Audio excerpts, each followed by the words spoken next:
My name is Trent Ardell, and I should have seen it coming. Maybe I did see it coming, but chose to ignore the signs like a fool who thinks his marriage is bulletproof. At 42, I thought I had life figured out. I owned half of a custom car garage in downtown Millfield, had a decent house in the historic district, and a wife who seemed to love me. The operative word being seemed. It was 2:30 in the morning when I heard Jovie's key in the front door. I was in my basement workshop, rebuilding a carburetor for a '67 Mustang, trying to keep my hands busy while my mind raced. She'd been having these late client meetings 3 nights a week for the past month. Real estate, she claimed, market trends, investment opportunities. "Honey, I'm home," she called up the stairs, her voice artificially bright. I climbed up from the basement, wiping grease off my hands with an old rag. Jovie stood in our kitchen, still in her business suit, but something was off. Her lipstick was gone, her hair slightly mussed, and she smelled like cologne I'd never worn. "Nice of you to come home," I said, leaning against the doorframe. "Did the market trends keep you up again, or was it Baxter's market you were riding?" Her face went pale. Baxter Lowell was a flashy real estate developer who'd been sniffing around Jovie's office for months. I'd met him at a few company parties, the kind of guy who wore $1,000 suits and talked about his Porsche within 5 minutes of meeting you. "What's that supposed to mean?" she asked, but her voice had that defensive edge I'd learned to recognize. "It means I'm not stupid, Jovie. You think I don't notice the new perfume? The way you guard your phone like it contains state secrets? The fact that you've been working late every Tuesday, Thursday, and Saturday for a month, but your paycheck hasn't reflected all these extra hours?" She opened her mouth to protest, but I held up my hand. I'd found receipts in her car, expensive dinners at restaurants I'd never been to, hotel charges, even a lingerie purchase from a boutique downtown. And then there was the smartwatch notification I'd glimpsed yesterday. "Can't wait to see you tonight. B." "I work hard for this family," she said, but the words sounded rehearsed. "Sure you do. Question is, what kind of work are we talking about?"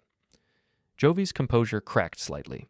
She set her purse down on the counter with shaking hands, and that's when I noticed the hickey on her neck, poorly concealed with makeup. "You're being paranoid," she said, but she wouldn't meet my eyes. "Am I? Then you won't mind if I take a look at your phone." "That's an invasion of privacy." "Privacy? We're married, Jovie. We're supposed to be partners. But partners don't sneak around, and they sure as heck don't come home smelling like another man's cologne." She stormed toward the stairs. "I'm not doing this tonight. You're acting crazy." After she disappeared upstairs, I stood alone in the kitchen, my mind reeling. 20 years of marriage, and it had come to this. I thought about following her, demanding answers, but something held me back. Instead, I did something I'd never done before.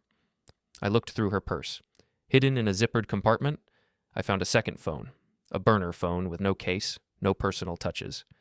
My hands trembled as I turned it on. The messages that appeared made my stomach drop. Photos, explicit texts, plans to meet at hotels, and the contact name, My Love B. I scrolled through weeks of messages, each one a dagger to whatever was left of my heart. They weren't just having an affair, they were planning a future together. Jovie had been feeding Baxter information about my business, my finances, even my daily schedule. They'd been laughing about me, calling me the mechanic, and joking about how oblivious I was. One message from 3 days ago made me see red. "He suspects something. We need to be more careful. Can't wait until we don't have to hide anymore." I put the phone back exactly where I found it and walked to my basement workshop. My hands were steady now, my mind clear. I'd spent my whole adult life fixing things. Engines, transmissions, relationships. But some things, once broken, can't be fixed. They can only be replaced. I picked up my own phone and sent a text to my business partner, Jace Warren. "Need to talk tomorrow. It's important." Then I sent another message to Darren Patel, our IT guy at the garage. "Remember that favor you owe me? Time to collect?" I sat in my workshop until dawn, planning. Jovie thought she was smart, thought she was playing chess while I played checkers, but she'd made one crucial mistake. She'd underestimated the mechanic. The next morning, Jovie acted like nothing had happened. She made coffee, kissed my cheek goodbye, and headed off to work with her usual smile. I watched her drive away, knowing it would probably be the last normal morning we'd ever share. At the garage, I pulled Jace aside. He was ex-Marine, built like a brick house, with loyalty that ran deeper than oil in an engine block. When I told him what I'd discovered, his jaw tightened. "That witch," he muttered. "What do you need?" "Information first. Then we'll see about justice." Darren arrived an hour later with a laptop bag full of equipment. He was 25, brilliant with computers, and had a flexible relationship with privacy laws. GPS tracker for her car? He suggested. Completely legal if it's registered in your name, too. Do it, and I need you to clone that burner phone. Now that's technically illegal, Darren said with a grin. Good thing I'm just helping a friend with his marriage problems. While Darren worked his magic, I made some calls. Mrs. Tisdale, our 70-year-old neighbor, had been watching the neighborhood like a hawk for 40 years. When I asked if she'd noticed anything unusual, she practically exploded with information. Oh, honey, I've been wondering when you'd ask.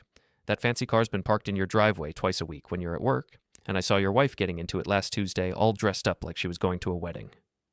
Why didn't you say anything? Wasn't my business until you made it my business, but now that you're asking, that man's been sniffing around other married women too. I saw him with the Henderson girl last month. By noon, we had Jovie's car tracked and her burner phone cloned. Every text, every call, every photo was now copying to a secure server Darren had set up. But I wanted more than evidence. I wanted leverage. Time for some field work, I told Jace. We followed the GPS signal to the Grandview Hotel downtown. Sure enough, there was Baxter's silver Porsche in the parking lot, right next to Jovie's Honda. I felt that familiar rage building, but I forced it down. Emotion would make me sloppy, and I couldn't afford to be sloppy. What's the play? Jace asked. I pulled out my phone and took photos of both cars, making sure to get the license plates and the hotel sign in the background. Then I walked over to Baxter's Porsche and ran my key along the driver's side door, leaving a long, deep scratch in the pristine paint. Oops, I said. Jace laughed. You're more devious than I gave you credit for. This is just the beginning. We waited in my truck for 2 hours before they emerged from the hotel. Even from a distance, I could see they were arguing about something. Jovie was gesticulating wildly while Baxter kept looking around nervously. When they reached his car and saw the scratch, Baxter's face turned purple. I started my engine and pulled out of the parking lot, making sure to drive past them slowly. Jovie's eyes met mine through the windshield, and her face went white. I gave her a little wave. That evening, Jovie came home early, clearly shaken. She kept glancing at me during dinner, waiting for me to say something about the hotel. But I acted perfectly normal, asking about her day, commenting on the weather, discussing weekend plans we both knew would never happen. Everything okay? I finally asked. You seem tense. Just work stress, she said, but her hand trembled as she reached for her wine glass. Maybe you should take a vacation, get away from all those demanding clients. She nearly choked on her wine. What's that supposed to mean? Nothing, just that you've been working so hard lately. All those evening meetings must be exhausting. After dinner, while Jovie was in the shower, I checked the cloned phone. The messages between her and Baxter were frantic. Baxter. He knows something. How else would he know to be at the hotel? Jovie. Maybe it was just coincidence. Baxter. Coincidence? He looked right at us. And someone keyed my car. Jovie. We need to be more careful. Baxter. No, we need to speed things up. I'm not sneaking around like a teenager anymore. The next message made my chest tighten. Baxter. Talk to Lauren tomorrow. We need to know our options. Lauren Carter was Jovie's best friend and a divorce attorney, so they weren't just planning to leave me, they were planning to take me to the cleaners in the process. I forwarded the messages to my own lawyer, then sat back to plan my next move. If Jovie wanted to play hardball, I was happy to oblige, but she was about to learn that mechanics know how to take things apart just as well as they know how to put them together. I spent the rest of the evening in my workshop, but I wasn't working on any car. I was working on something much more important, a strategy to dismantle my wife's perfect little plan piece by piece. The next morning, I implemented phase 2 of my plan. While Jovie was getting ready for work, I disabled her car. Nothing dramatic, just disconnected the battery cable. When she tried to start it and nothing happened, I was right there with a concerned expression. Want me to take a look? I offered. No time, she said, clearly frustrated. I'll call an Uber. To where? I thought you had that big listing appointment in Riverside. That's a $40 ride each way. She hesitated. Maybe I'll reschedule. Or you could take my truck. I can catch a ride with Jace. The offer clearly made her uncomfortable, probably because she wasn't actually going to any listing appointment, but she couldn't refuse without raising suspicion. Fine, she said, taking my keys. Thanks. What Jovie didn't know was that my truck had a GPS tracker and a dashboard camera that Darren had installed the day before. Wherever she went, whatever she did, I'd have a record of it. At the garage, I watched the GPS signal on my phone as my truck headed not toward Riverside, but toward the luxury condos on the north side of town. Baxter's development project. The dashboard camera showed Jovie pulling into the parking lot and walking toward a specific building. Got her, I told Jace. What's the next move? We pay her office a visit. Jovie worked at Premier Realty, a high-end firm in a glass office building downtown. I'd been there dozens of times for company parties and client events. Everyone knew me as Jovie's husband, the mechanic. They smiled politely and talked to me about cars while discussing real estate deals worth more than I'd make in a lifetime. I walked into the office carrying a cardboard box and wearing my most innocent expression. The receptionist, a young woman named Ashley, looked up with surprise. "Hi, Mr. Ardell. Is Jovie expecting you?" "Actually, she forgot some important documents at home. Client files, very urgent. Is she in her office?" Ashley glanced toward the back of the building. "She called in sick today, said she had a migraine." "Oh no," I said, shaking my head. "She must really be suffering if she's missing work. She mentioned something about the Henderson account being time-sensitive."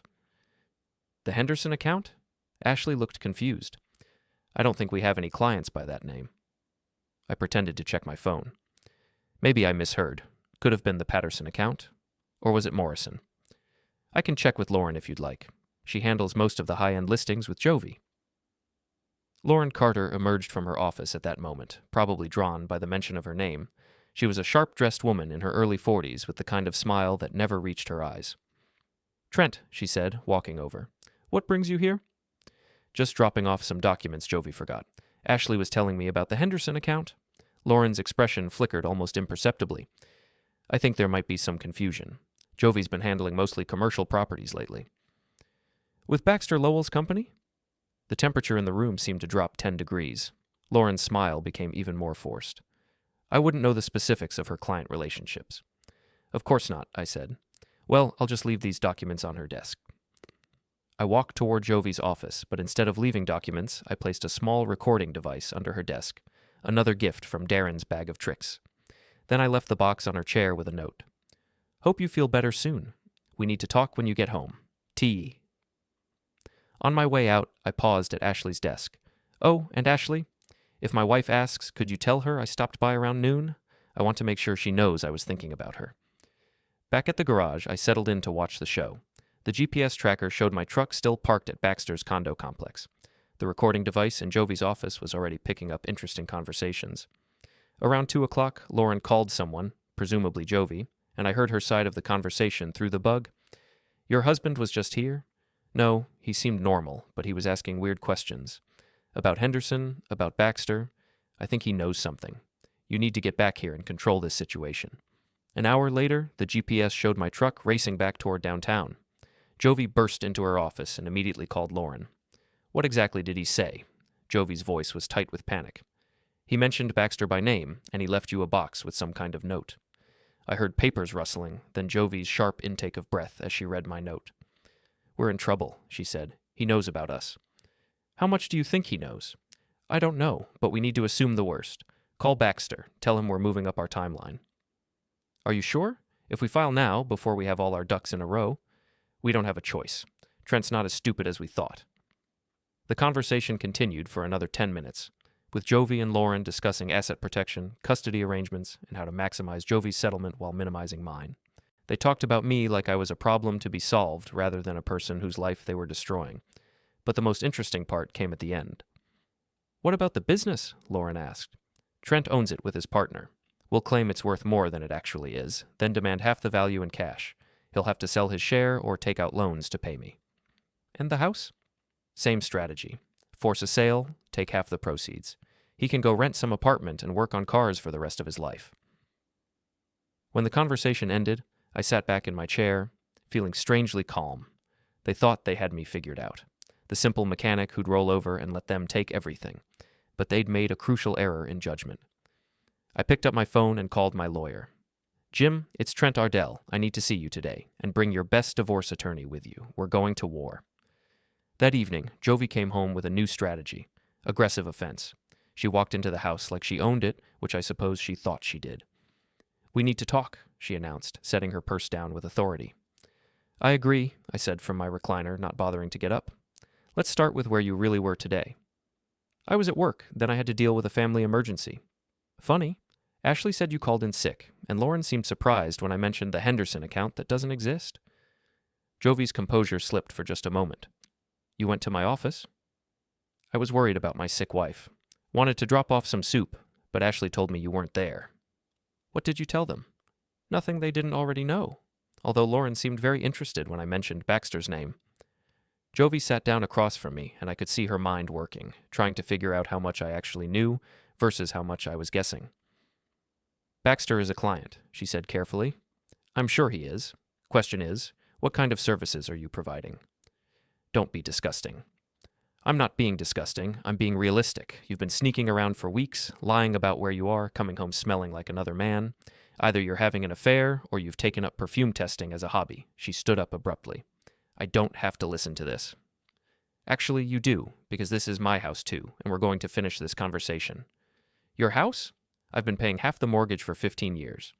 True, but I've been paying the other half, plus utilities, plus maintenance, plus all those little extras you like to charge to our joint account. Speaking of which, interesting purchases lately.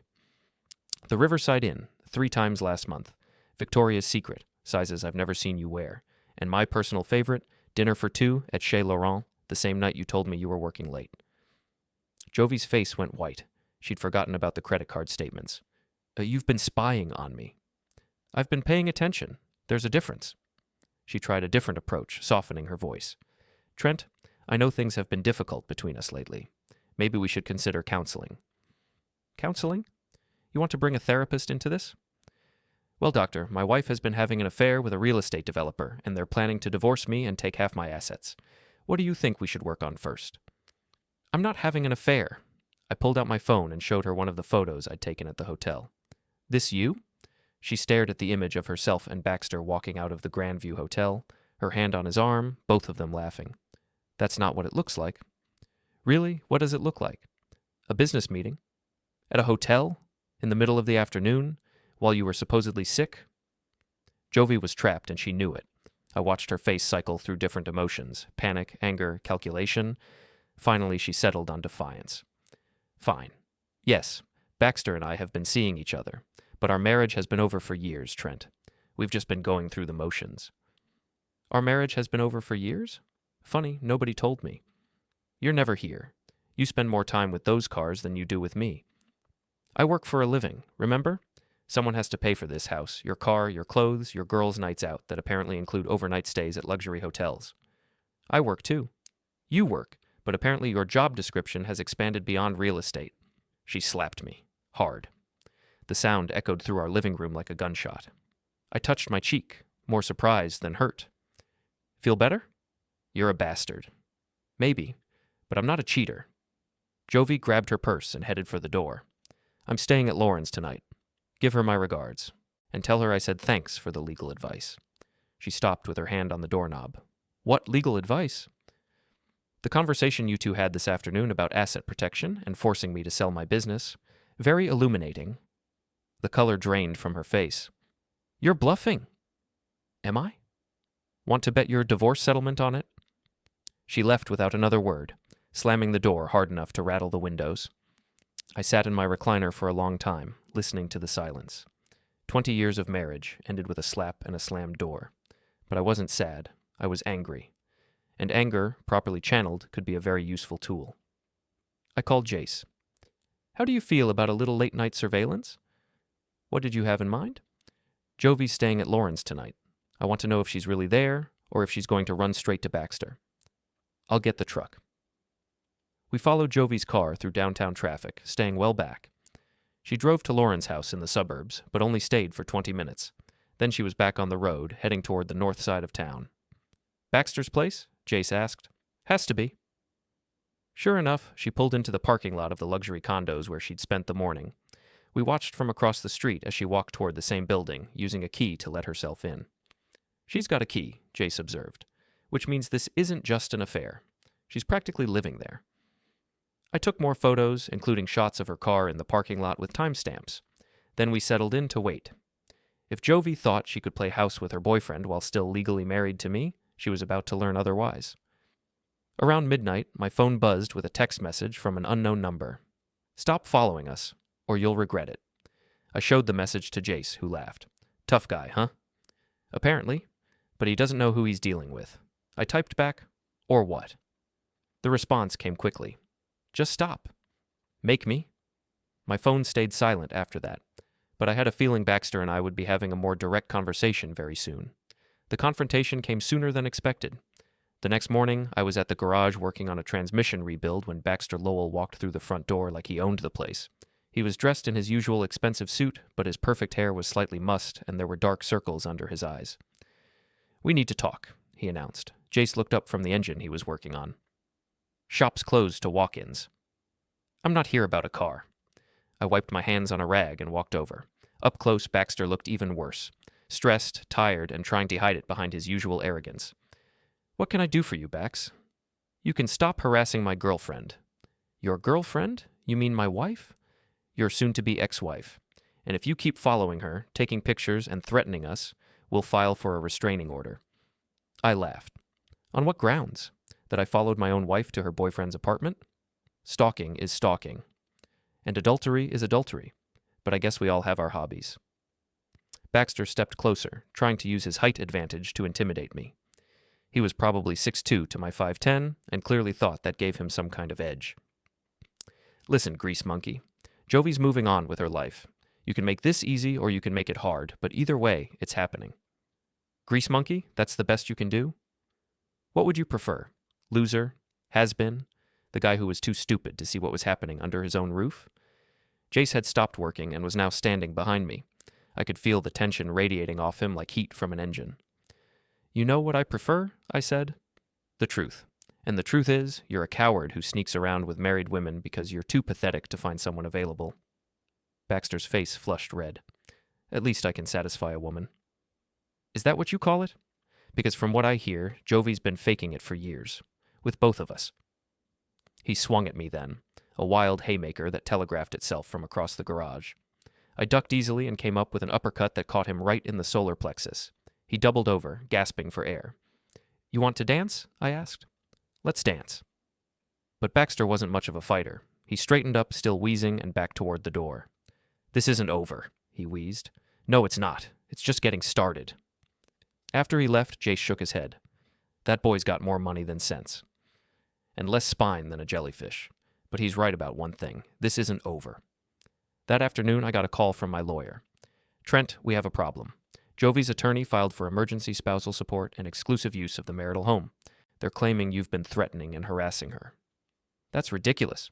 "Maybe, but they have photos of you following her, and Baxter Lowell filed a police report claiming you assaulted him." He swung first. "I have witnesses." "Doesn't matter. The judge granted a temporary order. You need to be out of the house by 6 p.m. today, and you can't contact Jovie except through attorneys." I felt the walls closing in. Jovie and her lawyer were moving fast, trying to put me on the defensive before I could mount any kind of counterattack. But they'd made one crucial mistake. They'd underestimated how much I actually knew about their plans. "Jim," I said to my lawyer, "how quickly can you file a counter motion?" "Depends what you want to claim." "Adultery, fraud, and conspiracy to commit fraud." "You have evidence?" "More than they know." That evening, I packed a bag and moved into a motel room across town. It was a far cry from my comfortable house, but it was temporary. Because while Jovie thought she'd won the first round, I was about to show her what a real fight looked like. I called Darren from my motel room. "Remember that recording device in Jovie's office? Please tell me it's still working." "Like a charm, and you're going to love what I picked up today." He played me a conversation between Jovie and Lauren from that afternoon. "The restraining order worked perfectly," Lauren was saying. "He's out of the house, and now we can claim he abandoned the marital residence." "What about his business?" Jovie asked. "We'll demand a full forensic accounting.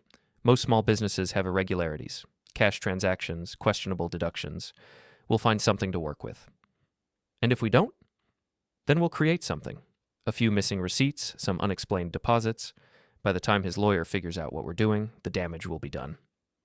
I felt my hands clench into fists. They weren't just planning to divorce me. They were planning to frame me for financial crimes. "There's more," Darren said, and played another recording. "Baxter's getting impatient," Jovie was saying. "He wants to make our relationship public." "Not yet. We need to maintain the narrative that you're the innocent victim of an abusive husband. If it comes out that you've been having an affair, it undermines everything." "How much longer?" "Give me 2 weeks. Once the temporary orders become permanent, you can do whatever you want." I hung up the phone and sat on the edge of the motel bed, staring at the wall. They had it all figured out, or so they thought. But there was one thing they didn't know. I'd been recording everything, too. The next morning, I walked into the courthouse with my lawyer and a briefcase full of evidence. Jovie was already there with Lauren, both of them dressed conservatively and looking like the picture of respectability. Jovie even managed to look a little sad, playing the role of the wronged wife perfectly.